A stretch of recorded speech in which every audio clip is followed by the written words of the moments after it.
Bom dia, pessoal, tudo bem?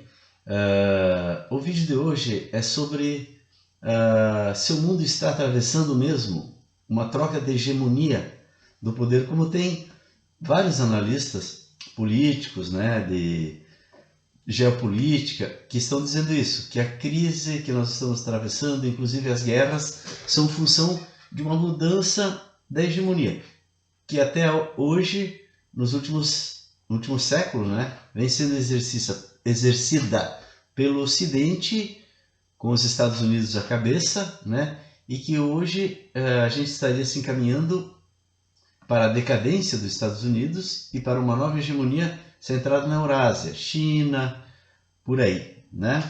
Porque a China está se encaminhando para ter o maior PIB do mundo, né? E assim como aconteceu com o Império Romano, tem início, apogeu, decadência. Depois o Império Inglês também decaiu. Depois os Estados Unidos, e agora chegou a vez dos Estados Unidos decaírem também. E aí a nova potência seria a China, porque ela brevemente, ao que tudo indica, terá o maior PIB do mundo. E, segundo essas pessoas, não eu, né? Nesse tipo de transição é normal que haja crise e guerras, inclusive porque quem está na cabeça resiste com as armas, né? E que não tem como, muitas vezes, infelizmente, não tem como ser uma sucessão pacífica e a guerra então seria necessária para mudar o mundo. O próprio Marx diz isso, né? Que a burguesia dificilmente entregaria os meios de produção pacificamente e que fatalmente isso ia levar a algum tipo de guerra e derramamento de sangue, como foi a Revolução Francesa, que ele estava se baseando nisso, naquela troca de poder do feudalismo para o capitalismo, certo? Dos senhores feudais para a burguesia. E que isso então justifica que tanta gente esteja apoiando a Rússia contra a Ucrânia, porque é um mal necessário. Infelizmente a história se move e ela não olha se tem gente na frente. Eu mesmo disse aqui e é verdade. Mas será que esse diagnóstico está correto? Na minha opinião, ele está redondamente errado. Eu vou explicar por quê. Primeiro, é duvidoso dizer que a China se encaminha para ser o país mais rico do mundo, porque ser o país mais rico do mundo não é ter o maior PIB, é ter o maior PIB per capita, que nem os Estados Unidos têm. Existem países que têm maior PIB per capita do que os Estados Unidos, mas os Estados Unidos têm 5 vezes o PIB per capita da China. Até a China chegar ao PIB per capita dos Estados Unidos, isso vai demorar muito, muito e possivelmente talvez não chegue, né? Porque a China, para crescer muito, muito, muito mais do que hoje, ela vai enfrentar com certeza muitos problemas que são frutos da organização dela, de pouca liberdade, e isso não propicia um crescimento realmente. Ela vai até um ponto, mas tranca, certo? Mas de qualquer maneira, mesmo que ela consiga, demoraria muito, muito tempo. Além do mais, para ter a hegemonia do mundo não basta ser o país mais rico, tu tem que ser influente no mundo. Influente em que sentido?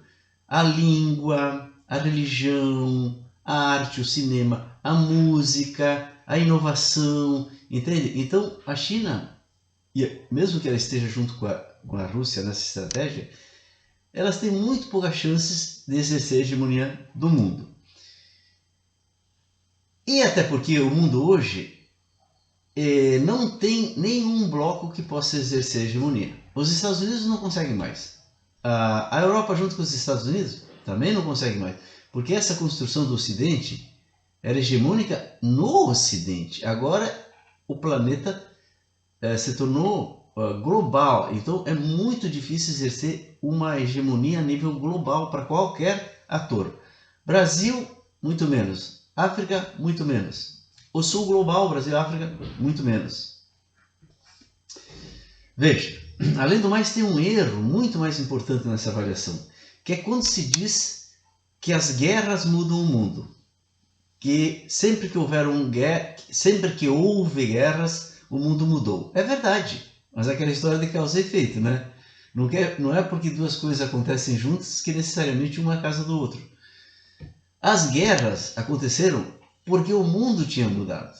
em todas as oportunidades, as mudanças aconteceram antes. E a guerra foi um esperneio em relação à mudança. E geralmente, quem esperneou acabou perdendo, né, na sua intenção de querer trazer o antigo mundo de volta. Geralmente foi isso que aconteceu. Recentemente perdeu, antigamente até ganhou. Porque o mundo antigo, baseado na terra, na hierarquia, ele era mais forte antigamente. Então pensa assim, Esparta atacou Atenas. Por quê? Pela novidade que Atenas trouxe, que era a democracia, que ameaçava a oligarquia, ameaçava aquele governo de poucos de Esparta. E a democracia é um governo de muitos. Não de todos, mas de muitos, certo? Esparta ganhou, porque o mundo moderno ainda não conseguiu quebrar a casca do ovo lá naquele momento. Depois, durante o Império Romano, de novo o sistema antigo da força venceu a cidade do norte da África, que eu esqueci, Cartago, né? Cartago representava um pouco o mundo moderno por causa do comércio e tal, e mais uma vez ele não conseguiu quebrar a casca do ovo. Foi só depois da Idade Média que o Ocidente conseguiu vencer o mundo antigo e estabelecer o mundo moderno. E tirou aquelas leis baseadas na terra, na supremacia do mais forte, que eram as leis do feudalismo, suzerania, vassalagem, e a França então estabeleceu novas leis, e o Napoleão internacionalizou essas leis. E houve uma reação do mundo antigo. Então, vários conflitos na Europa foram contra essa nova ordem, né? Mas porque o mundo já tinha mudado. E esses conflitos, a burguesia, junto com o proletariado, o mundo moderno, venceu. E aí se criou realmente um novo sistema de mais liberdades, de mais acesso ao consumo para a maioria, que foi vindo, né? Primeiro, quem liderava era a Inglaterra, né? Mas depois, com a liderança dos Estados Unidos, o acesso dos pobres, vamos dizer assim, aumentou. E à medida que o tempo vai passando, o acesso ao consumo dos pobres vai aumentando, vai aumentando. Certo? E a guerra está acontecendo hoje como uma reação contra esse avanço. Então o mundo antigo se sente ameaçado, o mundo antigo representado principalmente pelo Oriente, pela China, pela Rússia, por parte da África. É um sistema mais autocrático, mais de minorias, de oligarquias.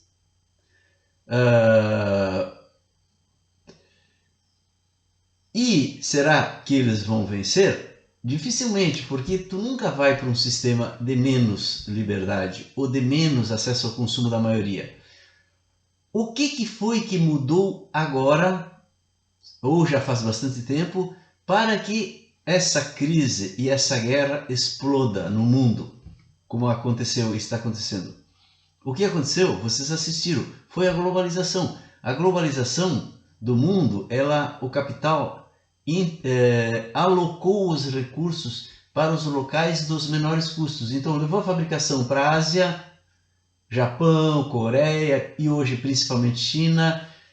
A inovação continuou no Ocidente, ou seja, na cabeça do Ocidente, que o Lula chamou de louro de olhos azuis. É lá que dita moda, que dita inovação. E se aparece alguém no sul global ou na Ásia muito criativo, eles levam para os Estados Unidos com dinheiro, e não só que isso, com liberdade, com fama, com estrelato. Vocês me entendem? E dificilmente vai sair daí. E não tem necessidade de sair daí. Sabe por quê, pessoal?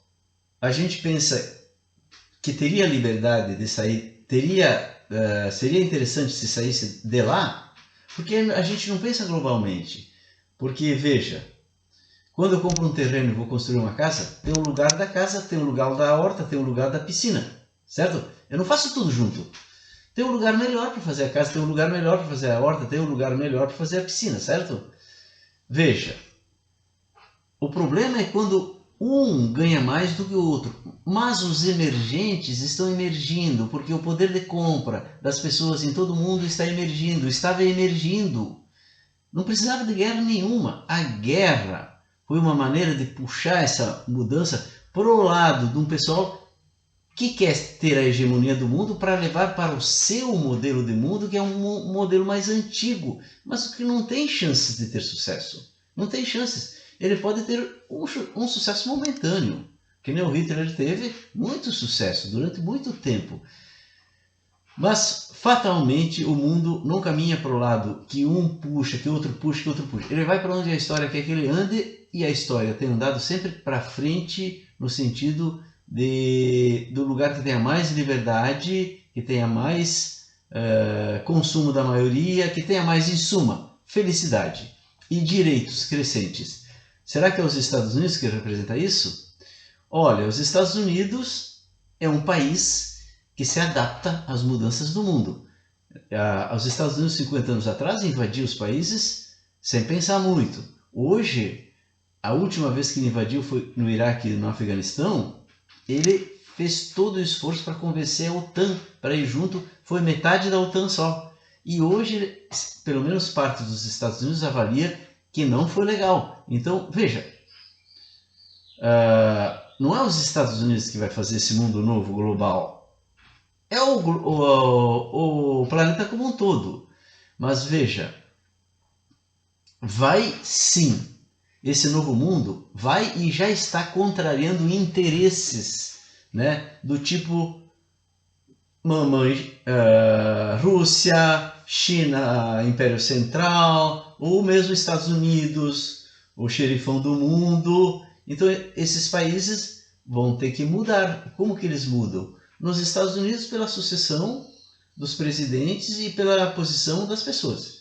E nos outros países que são mais fechados, algo vai acontecer para levar mais liberdade aos russos e aos chineses, que eles também gostam de liberdade. Eles aceitam mais regimes do tipo autoritários, mas evidentemente que dentro desses países tem muita repressão de pessoas, de grupos minoritários, de homossexuais, de mulheres, né? Então isso, fatalmente, a crise vai levar a um avanço disso e não a um retrocesso, não a voltar para um status quo antigo, ainda medieval, em certo sentido medieval. Veja, então, respondendo à pergunta, o mundo está numa transição da hegemonia do Ocidente para a China? Não. Ele está em transição da hegemonia do Ocidente para uma não hegemonia de ninguém. Hoje, eu diria assim, o planeta é como uma nave à deriva, né? Sem piloto. Mas não se preocupe, que alguém pilota essa nave. Alguém, não me pergunte quem, cuida para que ela não colide com nada. Pelo menos isso que eu penso, né? Até que o ser humano se acerte e põe um piloto. E esse piloto tem que ser uma representação global. Tem que haver um parlamento global. Tem que se discutir as questões do planeta como um todo. Tem que se pensar no desenvolvimento da África, no desenvolvimento da América Latina, no desenvolvimento de todas as partes do mundo para que eles tenham realmente o mesmo padrão de consumo. Para que nasça chinês, ou nasça russo, ou nasça africano, ou nasça brasileiro, ou nasça argentino, ele já nasce com uma estrutura como filho de uma família rica, porque a sociedade vai possibilitar àquela criança desenvolver o máximo do seu potencial.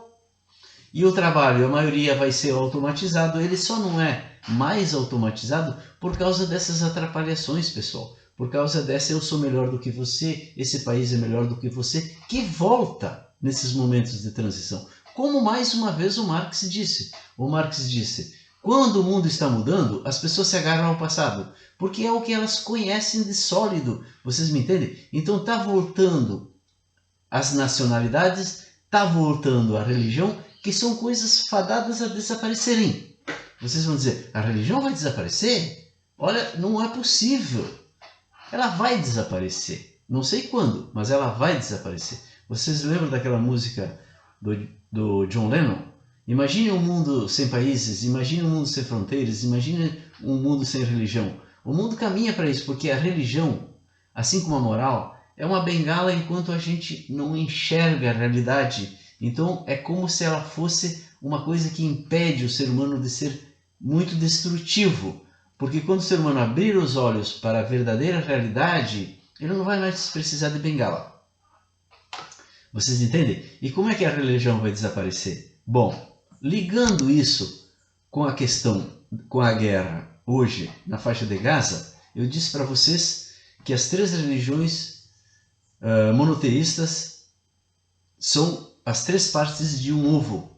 A gema é o judaísmo, a clara é o cristianismo e a casca é o islamismo, certo? E esse ovo vai gerar algo, só que quando ele gerar algo, todas as religiões vão desaparecer, porque a gema desaparece, ela se transforma em pinto. A clara igualmente se transforma em pinto. E a casca se rompe e ela faz a necessária pressão e proteção daquele que está nascendo, até que ele fica pronto. Aí ele vai nascer. O que ele vai nascer? Bom, esse é assunto para outro vídeo, né, pessoal? Eu não vou falar tudo desse vídeo porque não tem tempo. Certo, pessoal? Mas então, nesse momento, as religiões desaparecerão. Num futuro que eu não sei dizer quando será, mas certamente as pessoas não vão desaparecer. Elas vão estar num outro momento evolutivamente superior em que não é necessário religião, porque a religião nos liga ao nosso fundamento de uma maneira indireta.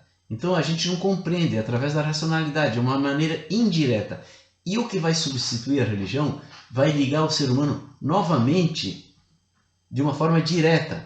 Por isso que é religare a religião. Ela religa algo que foi perdido no passado. Certo, pessoal? Espero que dessa salada de frutas vocês tenham compreendido porque o mundo não vai para uma nova hegemonia de uma região do mundo. Ele vai sim para um comando global. E quanto tempo isso vai demorar até se consolidar? Vai depender das pessoas que no fundo comandam tudo, são as pessoas. Compreenderem isso, se desarmarem, não semearem mais divisões, nacionalismos, ódio, certo? Porque só o amor constrói. E eu ainda vou fazer um vídeo falando do amor no sentido extramoral, que é um assunto muito importante. Até lá, pessoal. Um abraço.